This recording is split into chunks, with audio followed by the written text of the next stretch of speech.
without an inclusive election in Dhaka in February or whenever, the country cannot get back on the road to democracy again. India has been insisting the next election has to be an inclusive election. From India's point of view, I think Sheikh Hasina kept quiet for too long.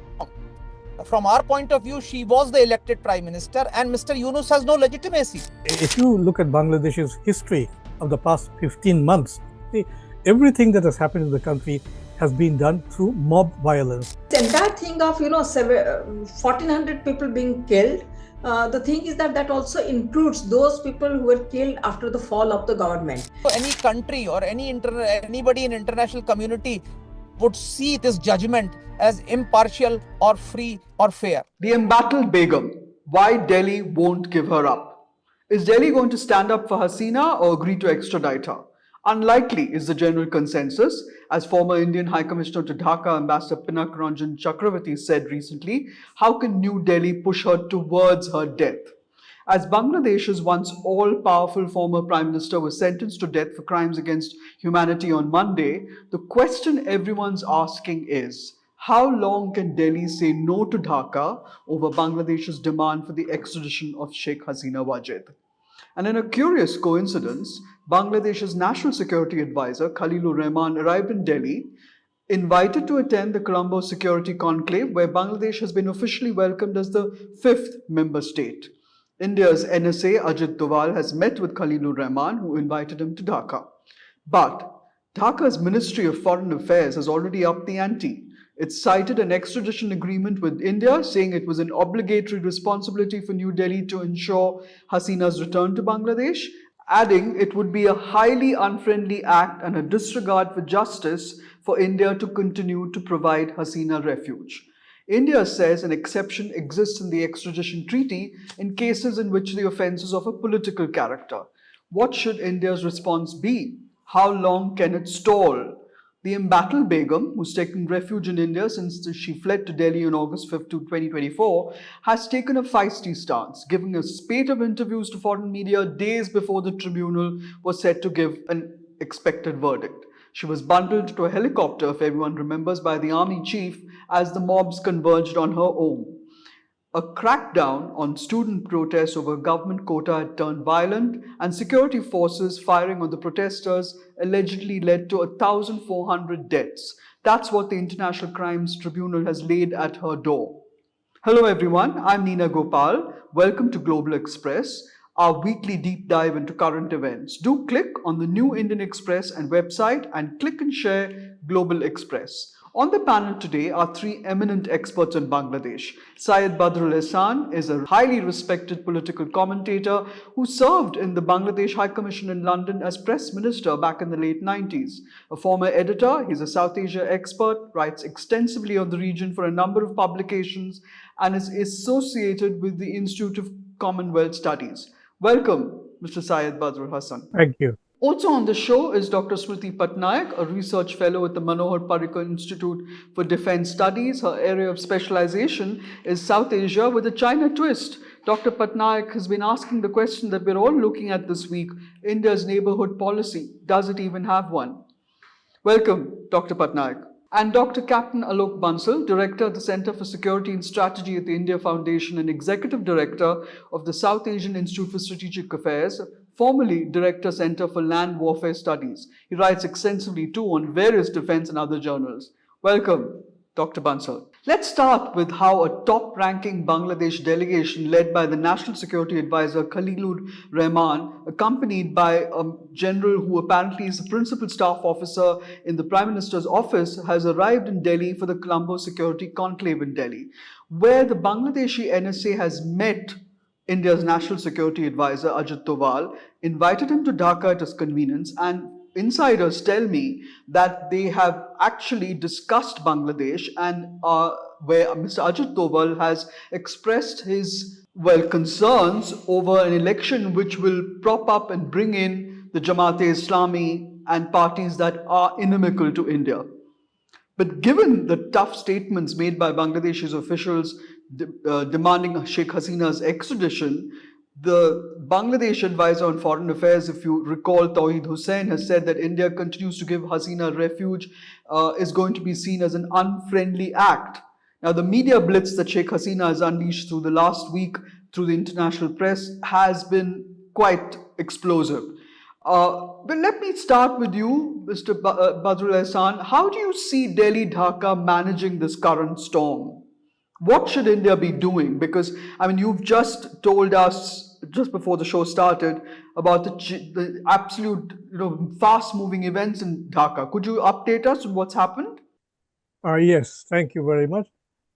In recent weeks, in recent months, in fact, arguments have been going on in the appellate division of the High Court, and that's the Supreme Court, on whether or not the caretaker system of government, which was abolished by the Awami League government in 2011, should be restored.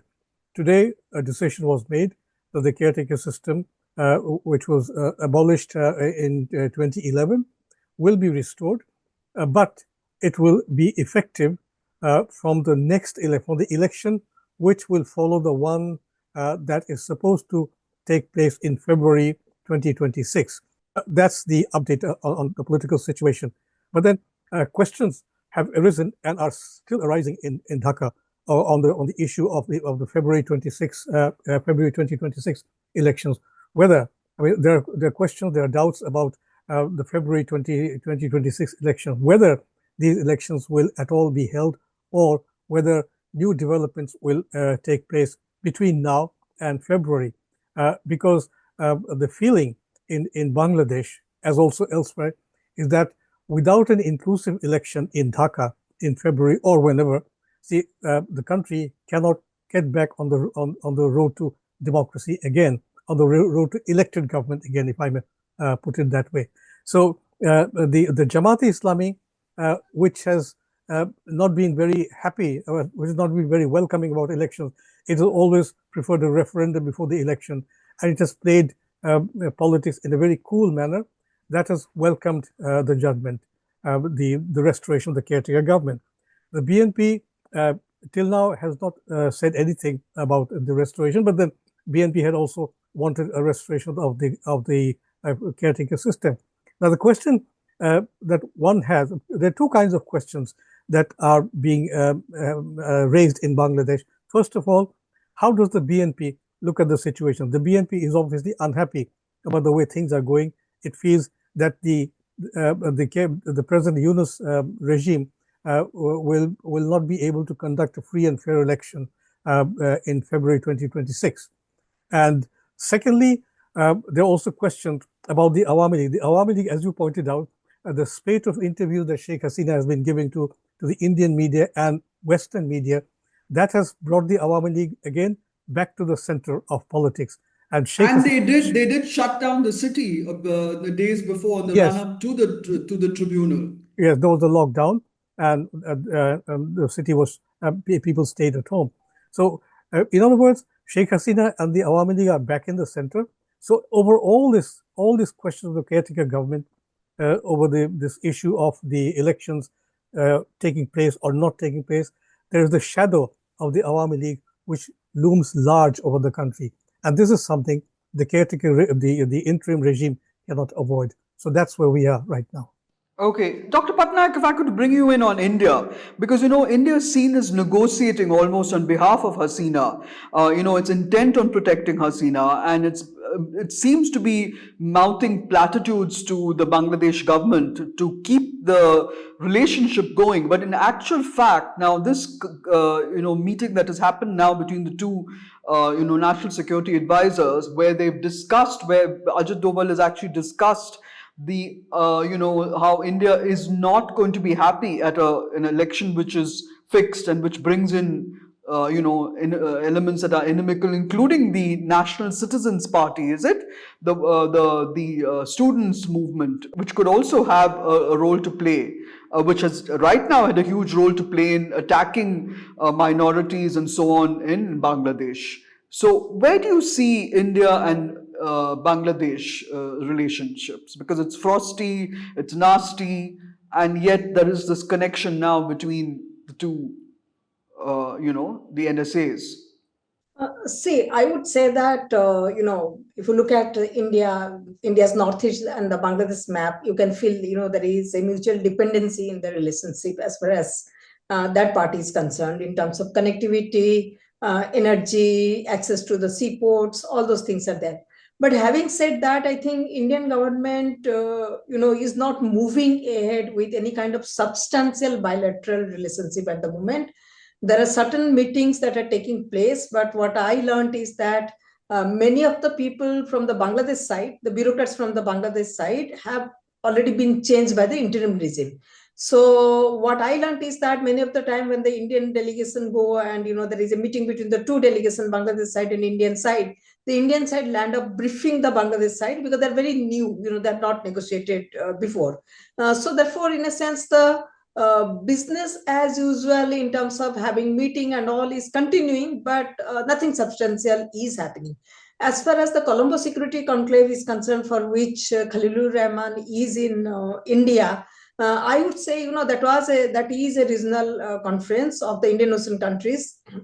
Bangladesh became the fifth member. Earlier, it was observer in the same forum, and this particular meeting is significant. Why I am saying this? Because it allows a dialogue between, our NSA, Bangladesh's NSA, away from the media glare. If you're having a bilateral kind of relationship, there is expectation, too much of dissection of what is happening, who said what. So it is away from the military media glare. We're discussing the matter and perhaps conveying the red line. Especially India has been insisting the next election, whenever it happens, whether it happens or not, but whenever it happens, has to be an inclusive election. You can, as per the tribunal verdict, Hasina cannot contest the next election because she will be barred because of the conviction, but the party can contest the election. So I have not been able to understand how the party and the person become same. You can bar her, but at least the Army League should have a level playing field in as far as the next election is concerned. That's true. Dr. Bansal, if I could bring you in, India hasn't put any curbs on Hasina. In fact, India's given her a platform to air her views. Was that the right thing to do? Because, she was ousted less than 7 months ago after winning her fifth term as a leader. And, one is curious. How did she not see this coming? Because the signs were all there. Angry young people are upset with the job quotas. And what's next? Because well before the verdict and the death sentence, which came as no surprise, she did say her party would be banned. She knew that that she would be made ineligible to be, to stand for the elections. So, what should Delhi do in this murky, messy situation? The first thing is that Yunus knows that if Awami League is given a level playing field and elections are inclusive, Awami League will end up winning at least 30% votes. So that sort of a support base Awami League still enjoys in Bangladesh. And they don't want the international community or even the domestic public to know that that sort of a thing is there. Secondly, what has happened is that after the so-called coup, things have started becoming bad. Economically, people have started hurting, and people are actually now started reminiscing the good old days of Awami League. Oh, I see. So that's the situation. So in that sort of a situation, they want to go ahead with elections without Awami League participating. And I think that sort of election will not be free and fair. Fourthly, from India's point of view, I think Sheikh Hasina kept quiet for too long.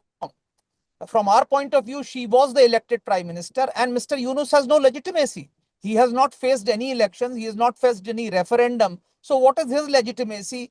And this court, which has passed a judgment against her, this is also actually she neither got a proper opportunity to defend herself, nor was the court impartial. The judges were selected. Everything was concocted. So I don't think so any country or anybody in international community would see this judgment as impartial or free or fair. So in that sort of a scenario, I think India is well within its right to continue providing shelter to Sheikh Hasina, who has been a friend of India. And of course, At the same time, India would like to engage with whoever is in power, and that we are doing. That's very well said. Mr. Badrul, if I can come back to you, you and 100 other odd journalists have called out the International Crimes Tribunal that sentenced Sheikh Hasina to death for inconsistencies in its judicial proceedings, for its lack of transparency, for being under the influence of political parties. I mean, your very short but sharp comments say that, that this undermines public confidence in the neutrality of the trial. And you've said that it's a sham. So could you elaborate on that, Mr. Ahsan? Why is it not seen as neutral, free and fair? Well, if you go back to whatever has happened in Bangladesh in the last 15 months, since August last year when the Awami League government fell from power, these statements, all these statements that have been made by those within the Yunus regime and also people who are supportive of the Yunus regime, these statements were a clear indication of the bias they've had against the Awami League and the Awami League government and Awami League supporters. And you'll see a constant refrain that has been used to describe the Awami League. They've used the word fascist to describe the Awami League. So these days, it's become a fashion. It's become a fashion for anti-Awami League people to refer to use the appendage fascism to describe the Awami League, which doesn't, of course, hold water. Because if we really want to see examples of fascism in Bangladesh, it has been happening since August 5, 2024. Everything that has happened, all these things, they actually are applied to the rules of fascism.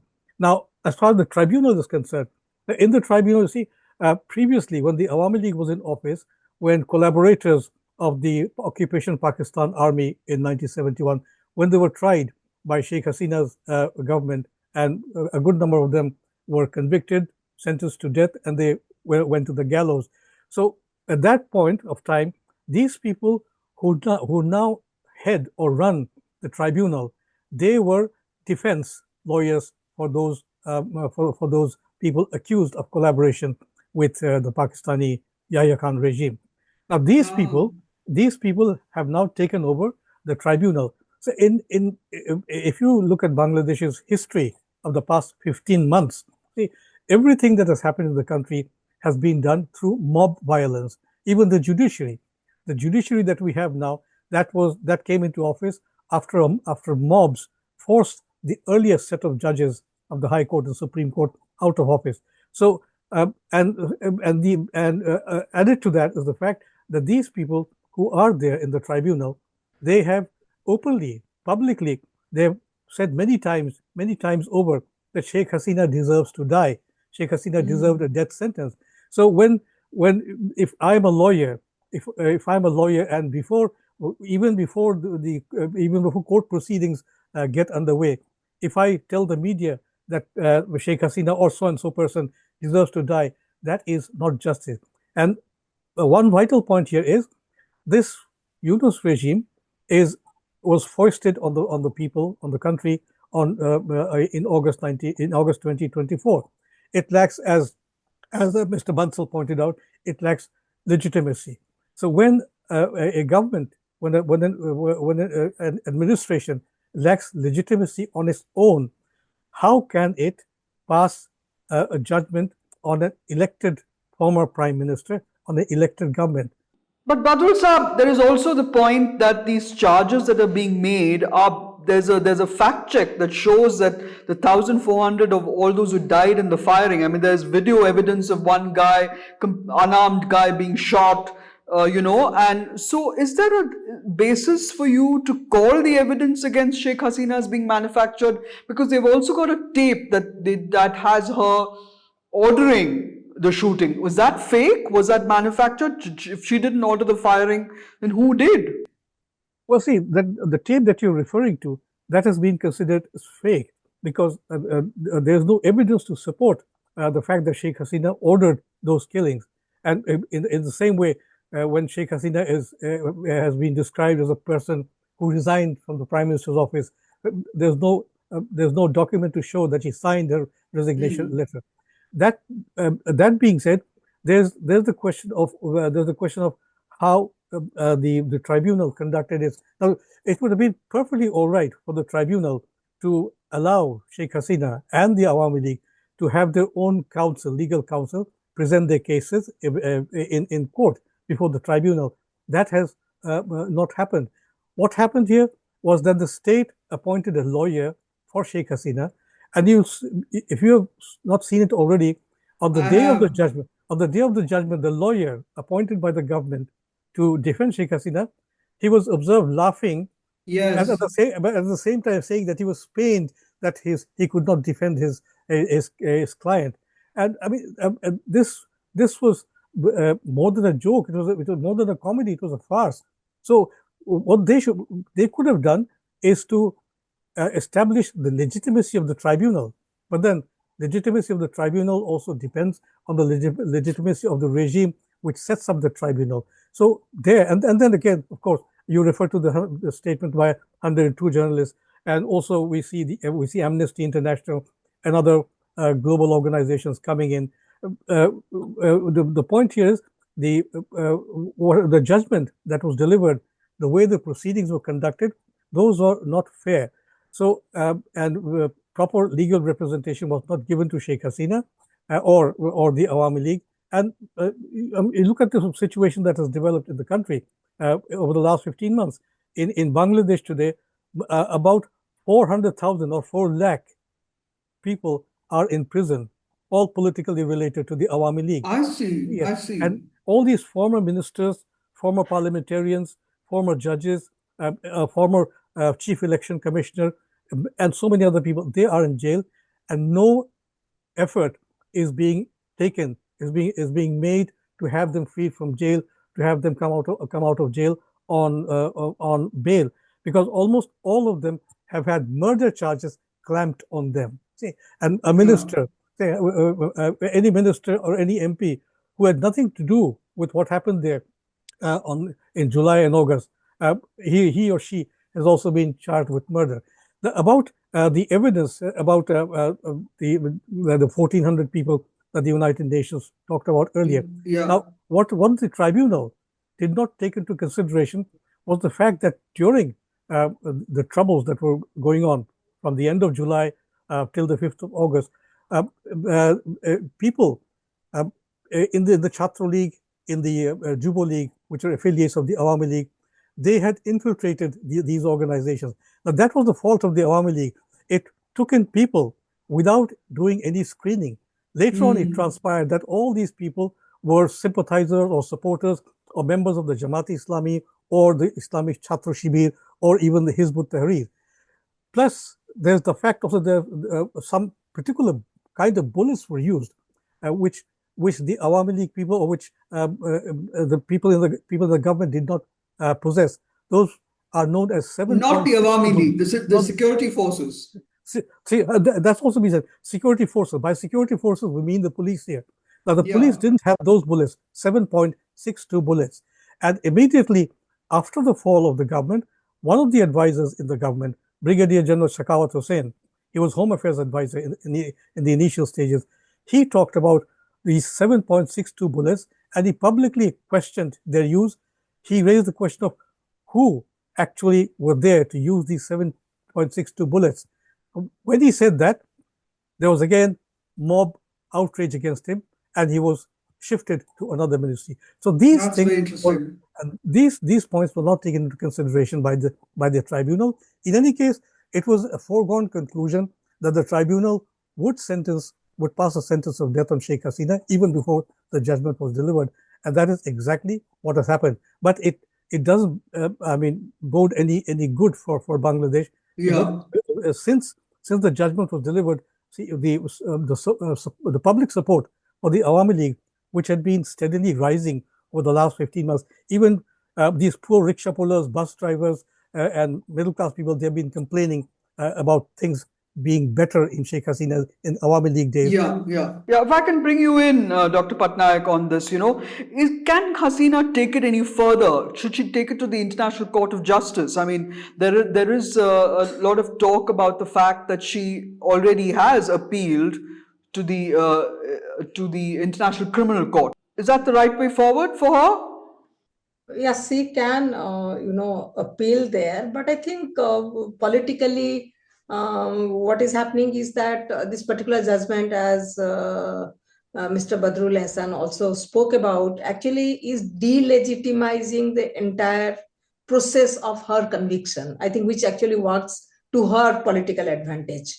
That there are many questions which are being raised regarding the manner in which the tribunal functioned. She was not given, three-member tribunal.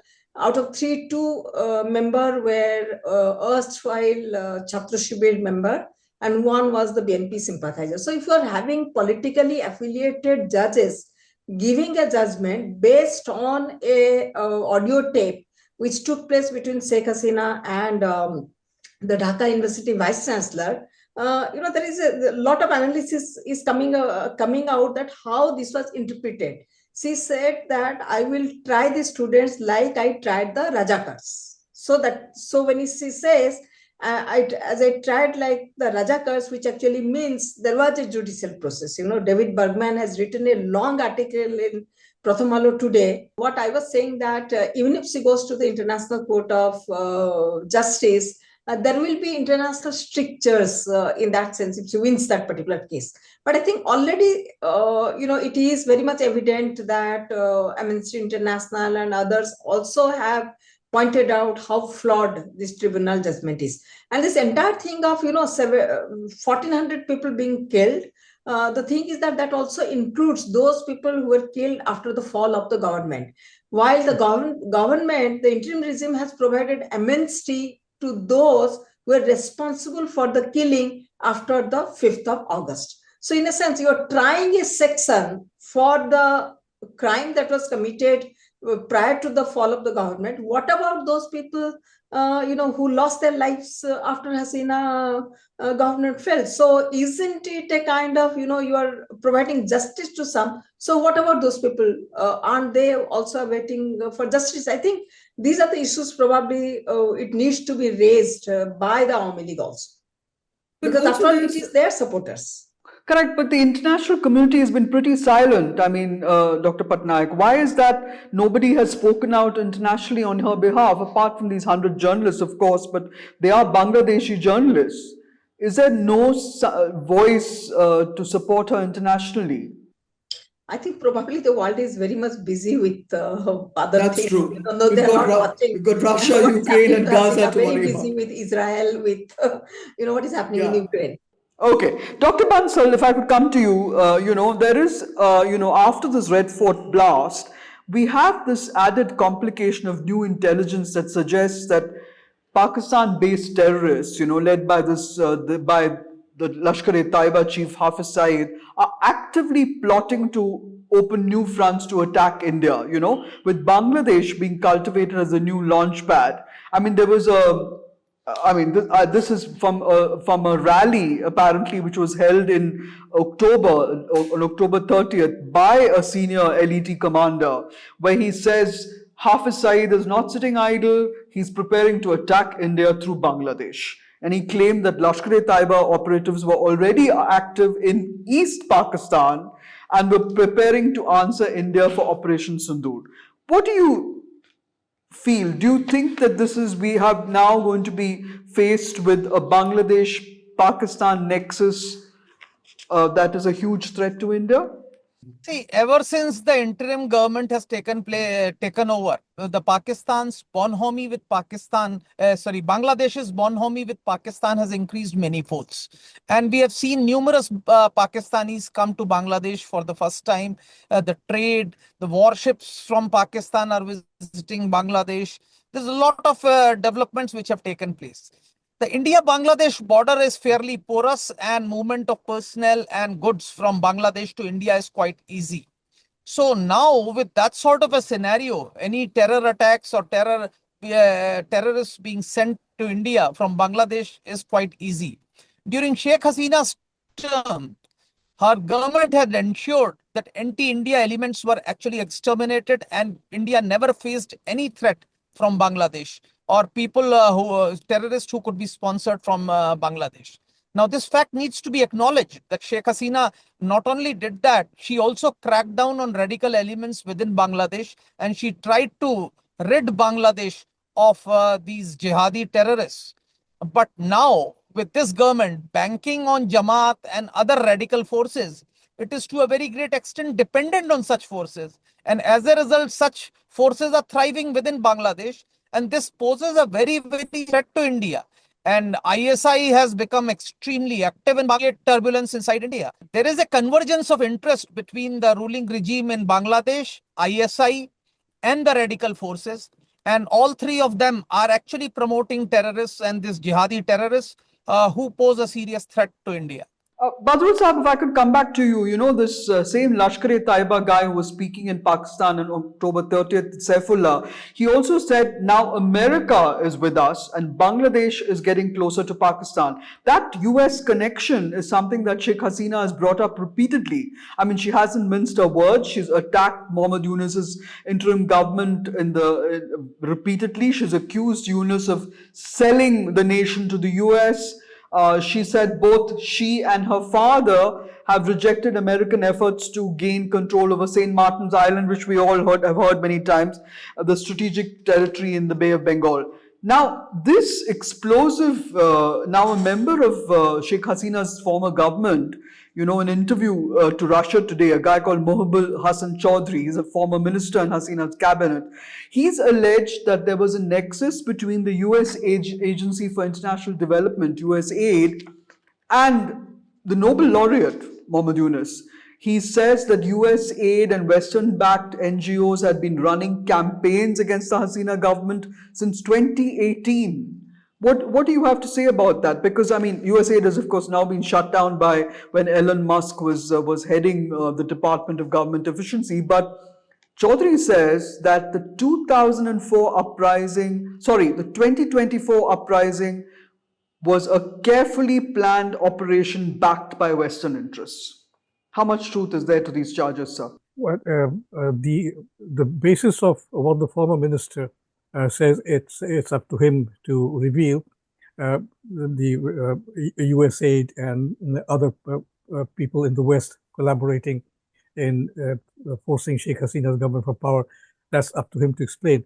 But the fact remains is that yes, there have been efforts to remove Sheikh Hasina's government for a long time, and this was. And let me add here, because that in Bangladesh's history, we have had two truly national leaders who actually have tried upholding Bangladesh's interests abroad and Bangladesh's interests at home. They were the founder of the country, Bangabandhu Sheikh Mujibur Rahman, and Sheikh Hasina. So between them, we've had different regimes, military regimes, quasi-military regimes. Those regimes sort of veered away from the foundational principles of the state of Bangladesh as they were enunciated in 1971. So from the perspective of history, Sheikh Mujibur Rahman and Sheikh Hasina have always defended the country's interests. Now, in the case of Sheikh Mujibur Rahman, the role of the West, of Western countries, has also been a factor, has also been commented on. The late journalist Christopher Hitchens has wrote extensively on this, and especially in his book, The Trial of Henry Kissinger, and the role of the U.S. Embassy, the U.S. ambassador at that time in 1975, Davis Eugene Boster, the contacts, the assassins, before the assassination of Bangabandhu took place, the visits they made to the American Embassy in 1975, those have been recorded. In Sheikh Hasina's case, yes, Sheikh Hasina, now we in Bangladesh, many of us in Bangladesh were sometimes perturbed over Sheikh Hasina's accusations against the US, against the Americans. Now it seems she was right all along. She was talking about a conspiracy to cut off a part of Bangladesh and turn it into a state for white people. That she said, and she also talked about St. Martin's Island, which island, by the way, is now restricted to Bangladeshis. We can't go to St. Martin's Island without specific instructions or clearances from our own authorities, as if we are going to a foreign country as tourists. Then again, the West was clearly involved. By West, I mean particularly the U.S. administration of Joe Biden, and before Joe Biden, when Hillary Clinton was Secretary of State, she phoned Sheikh Hasina, the Prime Minister, and it was a threatening call in defense of Muhammad Yunus. And it was Oh, a good. because of the moves that Sheikh Hasina was making against Mohammed Yunus. Yes, because Sheikh Hasina's government was taking steps regarding Muhammad Yunus and the work of the Grameen Bank, and Hillary Clinton made the threatening call, which was indicative of the U.S. government, the Obama government's attitude to Sheikh Hasina. And last year in September 2024, when Yunus went with a delegation to the United Nations, at one point he met Bill Clinton at the Clinton Foundation, and he introduced one of these young men with him as the mastermind behind the plot That's to remove right. Sheikh Hasina. And he used the word, it was a meticulous design, quote and unquote, Muhammad Yunus, meticulous design that was carried out to replace the government in Bangladesh. So you see, all the indications are there. We don't need to go into any conjectures. We don't need to draw any conclusions. The conclusions are there. The facts are there. So that is the problem. The difficulty, the problem for Bangladesh has been in 1975, the government of Sheikh Mujibur Rahman had no idea that a conspiracy was taking shape against it, and it fell and blood. There was a bloodbath. He and his family, most of his family, were murdered. But this opposition came from within the military. Which in 1975. Yeah. Yes, within the military, but then the military was not involved as such. It was a bunch of renegade majors and colonels who associated themselves with Khandakar Mushtaq Ahmed, who incidentally Yes. happened to be Sheikh Mujib's longtime political associate, and at that time commerce minister in his government. So that Correct. took place, and the security failed in Sheikh Mujib's time. Security had no idea that this vast conspiracy was going on. In the same case, similarly, in Sheikh Hasina's case, the government had no inkling that this kind of conspiracy was going on to remove her government from power. So these are the twin tragedies that we in Bangladesh have lived with. And after Sheikh Mujib's death, we had to wait 21 years for the Awami League to come back to power. Now that Sheikh Hasina is out of power, one doesn't quite know how soon we can get back to normality, because in the meantime, all these attacks that have gone on, systematic attacks that have gone on against the country's heritage, history, all symbols of the 1971 war, including Sheikh Mujib's iconic home come museum, they have been destroyed. That's right. Which you worked very hard on, Badrul Saab. Oh yes, yes, yeah, and that's a tragedy. This is and the strangest thing is, when these attacks were going on, or when these symbols of liberation, symbols of Bangladesh's history were being destroyed one by one, not one person, not one member of the Yunus administration, including Yunus himself, raised his or her voice. They did not Yeah. condemn it. The bulldozers were taken to Sheikh Mujib's home in February this year, because the house has been set on fire on August 5 last year. On That's February right. 5, on February 5, bulldozers were taken, and the bulldozers had been commissioned by the son of a former mayor of Dhaka city, Sadiq Hussain Koka, who was a freedom fighter himself, later joined the BNP and became a minister and later mayor of Dhaka city himself. So his son was instrumental in demolishing the house. And the other day, another group of people, young people, they turned up with a couple of bulldozers because they want. But that is very interesting, Badrul Saab, because when those bulldozers were surrounding Sheikh Mujib's house, you yourself have said and written that there were people who came from nowhere and they stopped the bulldozers. Yes, the police. The police acted. The police acted. They showed some firmness. But then the question is, if they come again, if those people come again, will the same kind of resistance by the police take place? One doesn't quite know. Good Because point. in the meantime, everything has been destroyed. So what is there to defend anyway? If I can come back to you, Dr. Pattanaik, should India be worried? Is Bangladesh in free fall? And what should India do to see to it that it doesn't, turn into another, country which is right on our border, which seems to be burning? And the other question I wanted to add, if you could also comment on that, is about the role of the army chief, because he did actively help Sheikh Hasina to escape to India. I mean, he basically put her on the helicopter as the mobs were converging on her house, and only informed India that she was on her way to give her refuge. And then after that, we don't know. I mean, he hasn't been in the public space so much. So if you could just tell us whether you think the army could also step in at some point if it feels that it's, or will it continue to stay in the barracks? I think the army, in fact, has given a few statements. For example, one of the student leader of the NCP, after meeting the army chief, accused that army wants to rehabilitate, quote unquote, the reformed Army League, which actually led to a reaction from the army saying that no such talk took place between the two. But army chief also had given a statement regarding the lawlessness and inability of the interim regime to actually enforce law.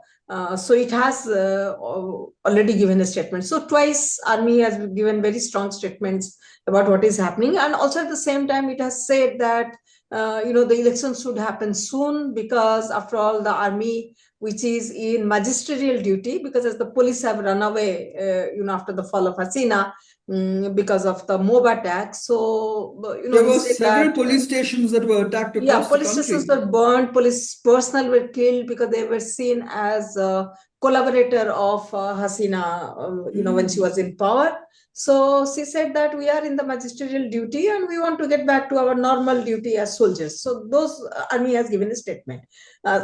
Second is that for army to take any kind of action, whether stopping the current government from doing what it is doing, the army will also need a consensus among the corps commanders. If you remember, the army chief had just taken over when this happened on the 5th of August.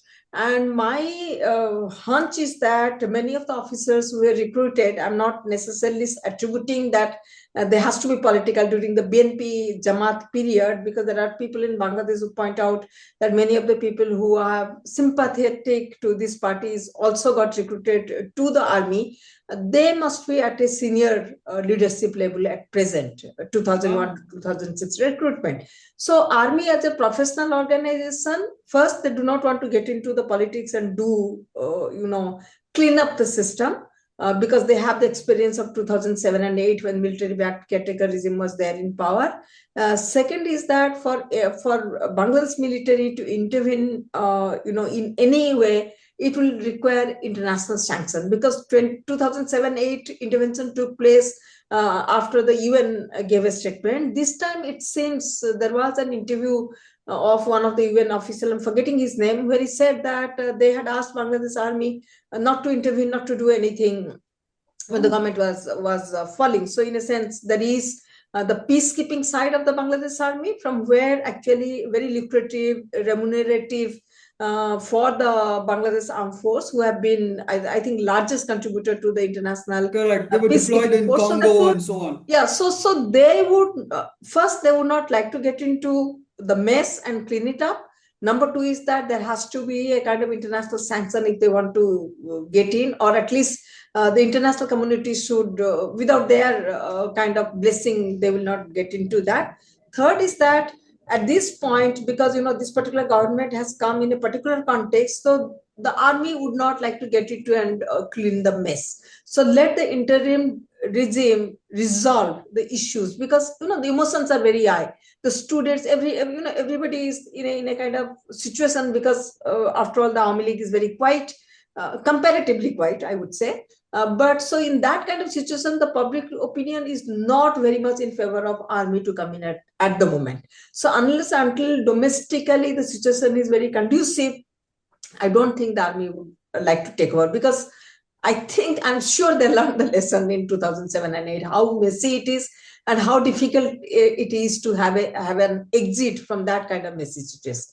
So right now there is a huge political vacuum which has not been filled, because the Awami League was so all-powerful, and the BNP and the Jamaat and even the Jatiya Party, they really have no role to play. So, it's quite interesting to see how this But develops. Jatiya Party probably will not be allowed to contest the election because it was alliance partner of the Awami League. So there is a lot of discussion regarding the Jatiya Party. They should be banished. They should not be allowed to contest the election. Their collaborator or of the quote unquote fascist regime. So that kind of narrative is there. So I see the election to take place between the BNP and the Jamaat Islami, along with some of the Islamic political parties. But what I find it more interesting, that the election commission, perhaps due to the pressure of NCP, has asked each of the party to use their own party symbol, not the alliance symbol. Suppose I am in an alliance, so I will use the BNP symbol. Now they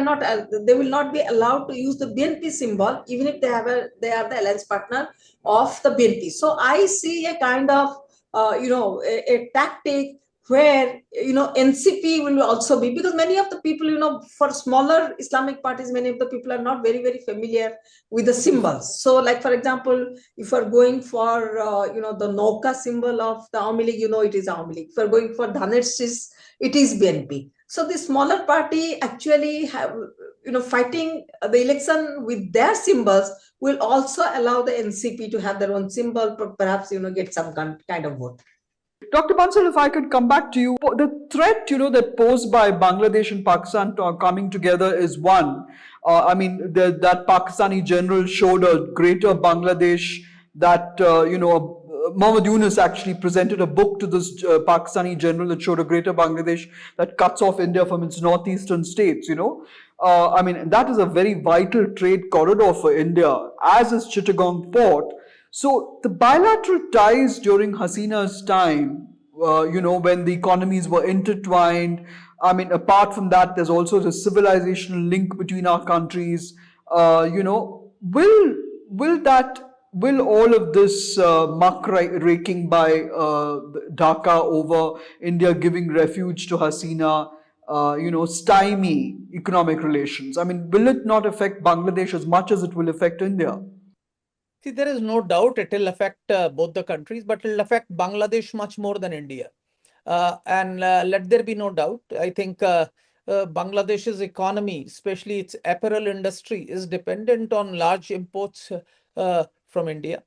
And of course, India would also be affected because, but I think government of India would stick by Sheikh Hasina, who has been a friend, international community, because if government of India was to compromise on its stance with Sheikh Hasina, its standing in the international community will erode considerably. That would show India as a country which is not willing to stand by its friends. And in any case, I just wanted to take a few minutes to talk about the army, since you mentioned a lot of things. Let me put it across. The army chief, present army chief, was appointed by Sheikh Hasina. But if you look at his track record, he's really not been a very competent army officer. He rose because of his connections, his father-in-law, his relations with so he's not against Sheikh Hasina, he's related to her, but he's incapable of taking a decision. I think a far more decisive army chief at this juncture would have ensured that Bangladesh would have returned to normalcy. Probably he's waiting for the interim regime to become unpopular before acting or doing something, but I don't think so he's capable of doing that. Please understand, after the coup, large number of competent army officers who were considered to be close to Sheikh Hasina were actually sacked, including the second senior most officer, Lieutenant General Mujib, who was actually the quartermaster general. So they have done a lot of harm to the organization of Bangladesh army, and I think Bangladesh army chief is not very sure whether the entire army leadership is with him. So he is probably waiting and watching, waiting for the opportune moment, because in Bangladesh's case, there have been numerous coups and mutinies by even soldiers, leave aside majors. In fact, Sheikh Mujib was killed by two majors, Major Farooq and Major Aziz. So with army chief wringing his hands and crying. So in Bangladesh, anything is possible when it comes to military, and that factor needs to be understood. From India's point of view, we should be very decisive. Because we also have China knocking on our doors, because China's game is also, I don't know what its game plan is. It's already fishing in very troubled waters. See, let there be one thing very clear, contrary to what people perceive. If there was one country which suffered the most because of the coup, it was India. And if there was a second country which suffered, it was the China at that point. Really? That's Yes. very interesting. So the countries which actually facilitated the coup were the US and the Pakistan. I don't think so China had a role initially, but now because of Pakistani influence, China has actually managed to claw themselves back into the reckoning.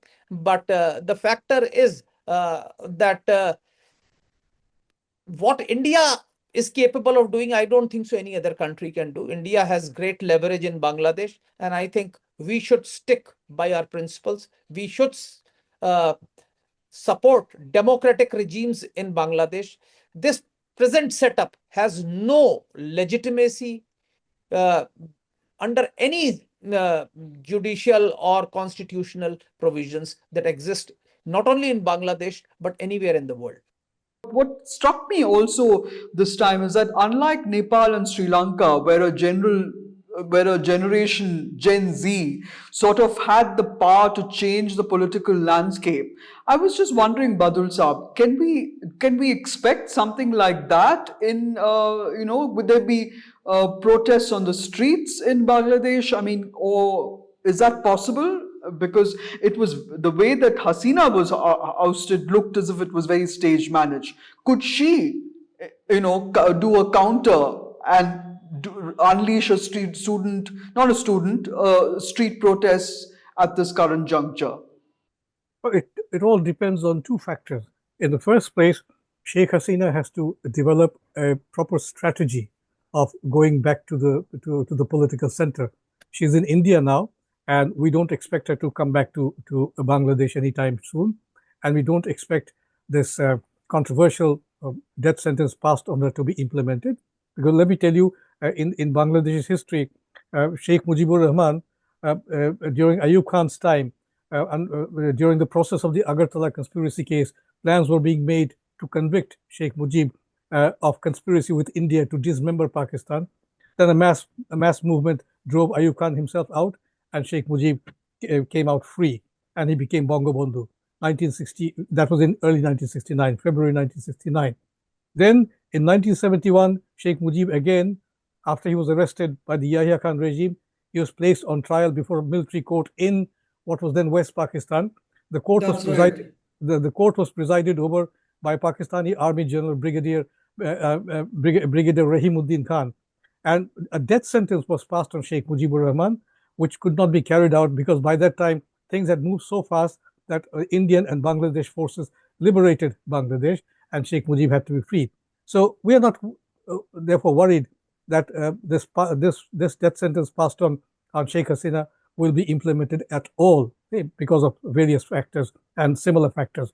And briefly, to come back to your statement, yes, Sheikh Hasina and the Awami League need to devise a strategy by which they can appeal to the people again. They can come back to the center of politics. That's they need to do it because 15 months have gone by, and people are already asking questions as to why it is taking the Awami League so late to mount resistance to whatever has been happening in Bangladesh in the last 15 months.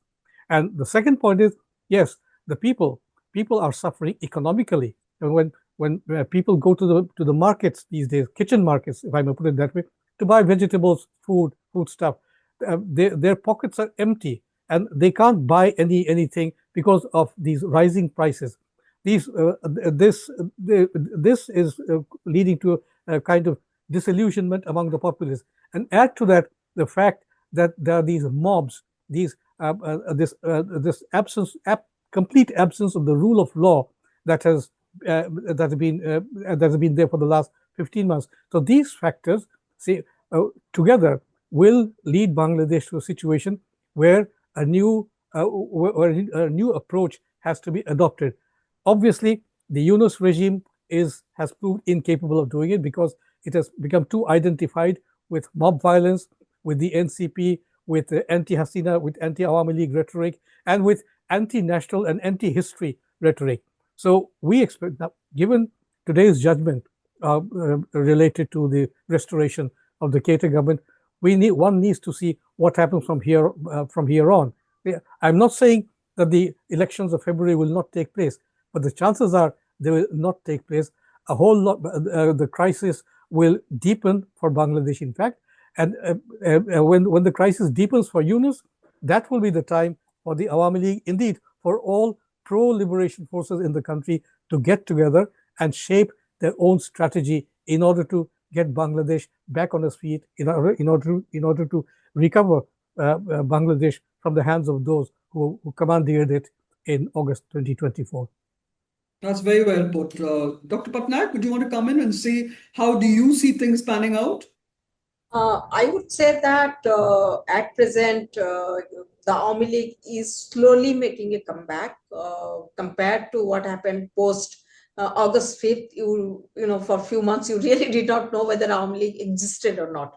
So they are back slowly and steadily. They're trying to organize their cadres, because it's very difficult since the cadres were pursued by, through mob violence and all. So it was a little difficult. The thing is that as Badrul Saab says, there are 4 lakhs of them in jail. Yes, the ministers and you have to give a leadership to this particular cadre to motivate them, to give them a kind of strategy how to move forward and all. But I think over the period of time that is slowly coming, especially because if you are absent from the field, if the leader is absent from the field, it becomes slightly difficult to organize. But having said that, I think it has made a comeback in terms of making its presence felt in spite of the arrest, in spite of the police and army being there. So they're trying to make a comeback. Probably they need a strategy to work out what happens if election takes place without Awami League. What should be the strategy? What happens? The ban is lifted. Hasina is not allowed to go back or participate in the election. So what is the strategy of the Awami League? I think Awami League needs to look at this two strategy to choose its future course of action. And also at the same time, I think it's a historic party. It is a party which led Bangladesh's to liberation. With a ban, you cannot do away with the party. When Mujib was killed, along with some of the top leaders of the Awami League in the jail, the party revived after 1982. It was completely absent. Almost the Fifth Amendment to the Constitution was passed. Few of the leaders only walked out. So in that sense, there will be a kind of protest. Now, many people are asking, oh, Hasina was convicted. Why there was no protest? When Mujib was killed, there is no protest. So, let us not conclude that because there is no protest, so therefore the cadre is not there. So when your cadre strength is such that you should know how to utilize that, because every day you can't have a street fight with the law enforcing authorities. You have to choose which are the one you need to demonstrate and you need to fight. Dr. Bansal, if I could just ask you for concluding remarks. I mean, India is caught in a bind over Hasina. I mean, it's clear it can't hand it over. I think India is in a bind. India should stick to Sheikh Hasina and be firm with Yunus and his administration. This administration is unacceptable. It has no legitimacy, no validity, and India should be firm as far as our interests are concerned. This sort of an organization in Bangladesh is not acceptable for India, is not good for India's interests, and is dangerous for India's long-term growth and prosperity. Dr. Pattanaik, would you like to add a comment about whether India should actually make moves which to bring Hasina back to the center stage? Badrul Saab, if you want to add to that, you can add to that too. I've only got a minute each. Yeah, I would just add here that India should be very subtle as far as the Awami League is concerned. So rather than pushing that Hasina should go back, Hasina should be allowed, I think the insistence on inclusive election, which includes Awami League, is the best strategy. Now let Awami League decide, how they're going to go about it.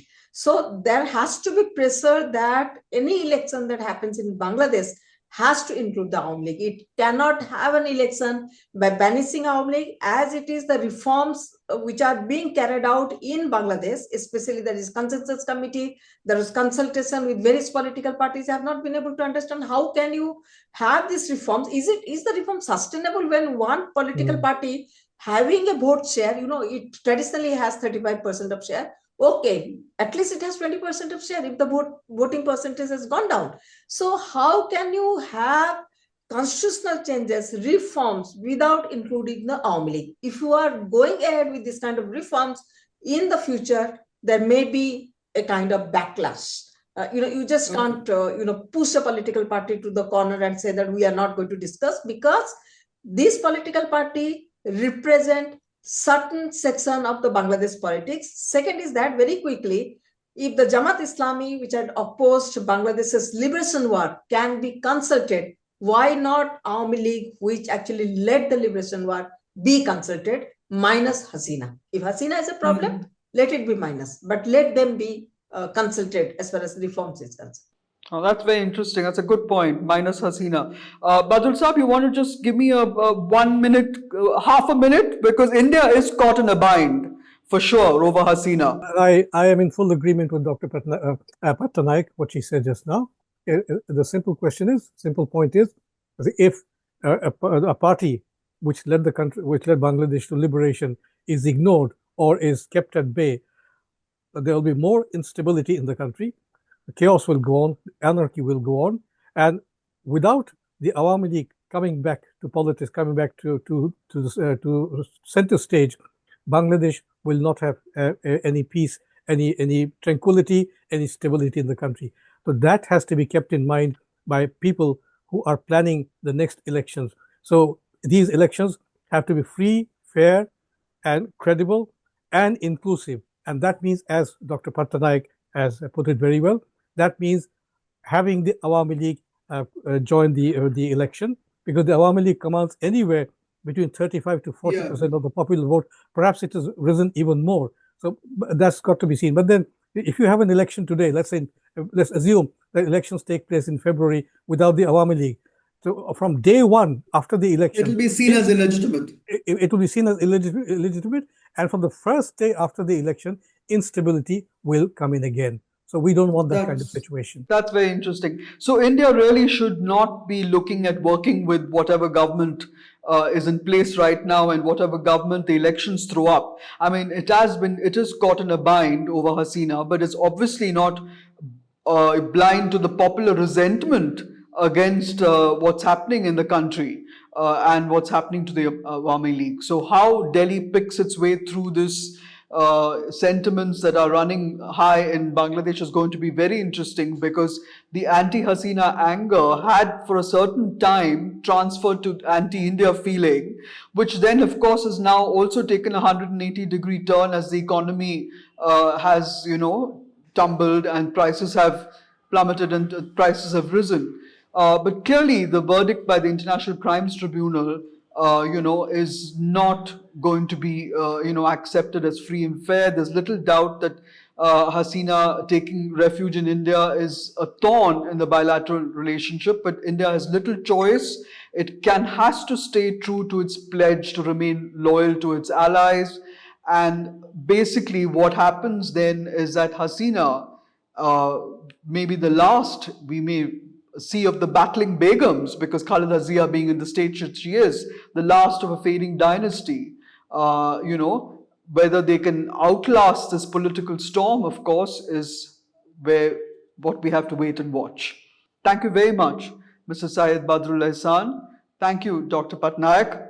And thank you, Dr. Alok Bansal, for coming on Global Express. Thank you, viewers. Do click on the New Indian Express website and Global Express and share.